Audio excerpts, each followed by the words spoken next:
எதிர்த்து பேசக்கூடிய வலிமை யாருக்கு வரும்? இந்த காலத்தில் நான் பானம் அல்ல, பறையன் அல்ல, நீ தம்புரானும் இல்ல, எனக்கு ஒரு வைரம் இல்லை இருக்கக்கூடிய பணம் அடக்கப்படுகிறானோ எவன் ஒடுக்கப்படுகிறானோ அவன் அடக்க நினைப்பவனுக்குத்தான் அது கோபம் வருமே தவிர அந்த கோபம் தான் நான் எழுந்திருக்கிறேன். என்னை எவன் பிளவுவாத, என்னை ஏன் பிரித்து பார்க்கிறான்? நான் ஒரு தாழ்த்தப்பட்டவன் ஒடுக்கப்பட்டவன் என்று நான் சொல்லவில்லை, நீங்கள் சொல்லீர்கள். அந்த சொல்லக்கூடிய சொல்லாடல் தான், அந்த கருத்தியல் தான் என்னை பேச வைக்கிறது. அந்த கருத்தியல் தான் என்னுடைய பாடல், புரட்சி பாடலை வெளிப்படுத்துகிறது. புரியுதுங்களா? நான் பேசவில்லை, நான் அமைதியாக தான் இருக்கிறேன். என் வீடு உண்டு, கல்வி உண்டு என்று என் வாழ்நிலையை தான் நான் பாதுகாத்துக் கொள்கிறேனே தவிர நான் யாரிடமும் வம்பு சண்டைக்கு போவதே கிடையாது. அவனே என்னை வந்து வம்பு சண்டைக்கு இழுக்கிறான்.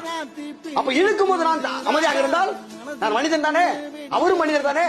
மனிதருக்குள் மனிதன் ஏன் வேறுபாடு? ஏன் கருத்து? என்ன வேறுபாடு இருக்கிறது? மனிதர்களாக பிறந்தவர்களுக்கு ஏன் சாதி? அந்த சாதி இருப்பினும் அந்த சாதியை அடிப்படையாக கொண்டு நீயும் நானும் கோயிலுக்குள் எவன் வர வேண்டும் எவன் வரக்கூடாது என்கிறதை தீர்மானிப்பது ஏன்? அந்த சாதி என்பது ஏன்?